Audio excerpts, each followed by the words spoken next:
Hey Flower Tribe, it's Kelly Lehman from Cranberry Fields Flower Farm, and today I'm going to show you a really simple method on how to propagate your hydrangeas. So I'm going to show you the ground layering method today. If we haven't met yet, it's nice to meet you. My name is Kelly Lehman. I'm the owner of Cranberry Fields Flower Farm here in Cranberry, New Jersey, and I love giving you guys fun, free flower tips. So please feel free to subscribe to this YouTube channel and hit the bell notification so you know whenever I post another fun, free flower tip video. So it is so fun multiplying my hydrangeas every single year, and it's super easy to do, and this is one of my favorite methods to do because it's super easy and it's almost like a no-fail technique. So hydrangeas are notorious for self-propagating. So if you take a look at this hydrangea right here, it's a smooth hydrangea. It has been self-propagating for years. So this is the mother plant right around this center here.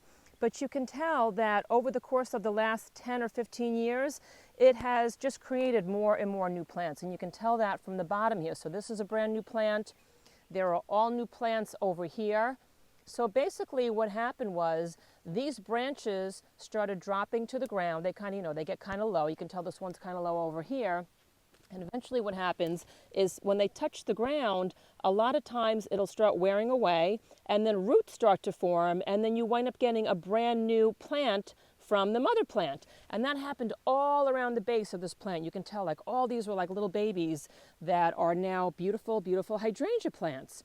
And this has been going on for years, but I'm going to show you a way to speed up the process, and you can have even more hydrangea plants. So the first thing you're going to do is you're going to look for a branch that's already kind of drooped to the ground. So you're kind of going to just give it a little bit of a kickstart for what it was going to do on its own anyway. And what I do is I look for branches that have a whole bunch of leaves on them. And what I'm going to do is I'm going to remove these leaves here, because where these leaf nodes are, this is where the most roots are going to form once it's in the ground. So what I'm going to do is remove those leaves, but I'm going to make sure I'm actually going to remove these leaves too. So now I've got 3 different sets of where those leaf nodes were. I'm going to make sure that I leave the green leaves in place that are at the top of the plant, because this needs to continue to feed itself through photosynthesis. And then what I'm going to do is I'm just going to dig out a hole about 2 inches deep. I want to make sure that I dig it all the way to where this next leaf node is that I took out, because I'm going to wind up burying this in the ground. And then what I'm going to do, I'm going to scrape away from the underside of the plant some of this bark, and I'm going to show you up here better.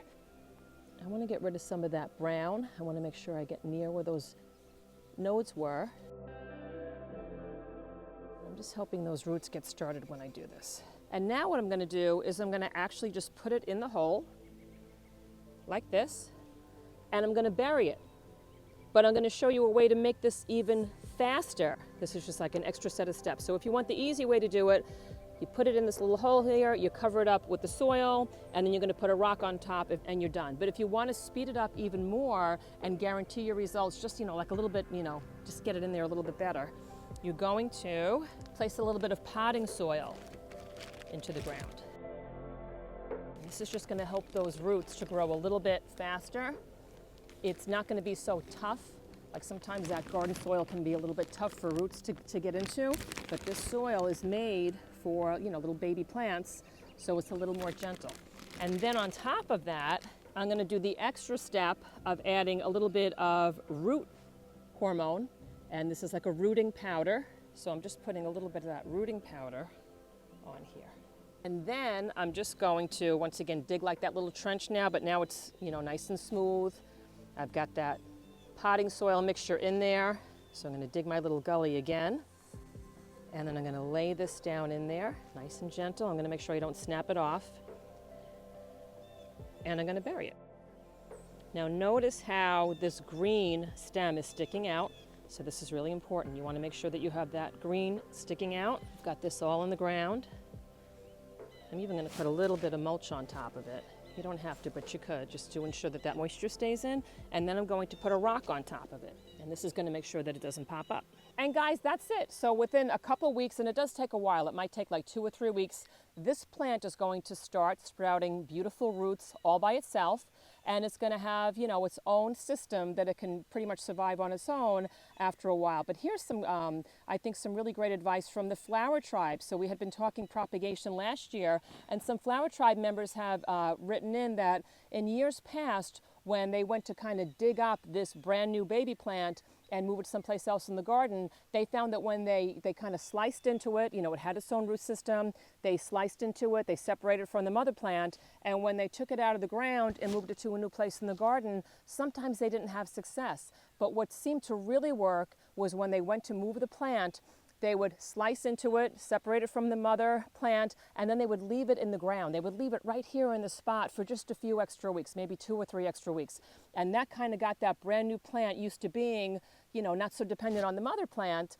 And then after 2 or 3 weeks of being on its own, that's when they dug it up, and that's when they moved it to a new place in the garden. So thank you, Flower Tribe members. I love when you guys perfect, you know, some of these gardening techniques that we're working on. So thank you so much for joining me in this video, and please feel free to hop on over to my Kelly Lehman's Flower Tribe Facebook group, because there's thousands of gardeners from all over the world, and they're asking and answering tons of garden questions and giving great tips just like this one. And please also check out my Retrieve online flower courses. They make for a great Mother's Day gift, and they teach you easy ways to grow a beautiful fresh cut flower garden in your own backyard and how to arrange those blooms. And please also let me know where you're viewing this from in this great big beautiful world. I love to see how our flower tribe is growing around the globe each week. And check out my new podcast. I'll put that in links below, and I will see you guys in the next video.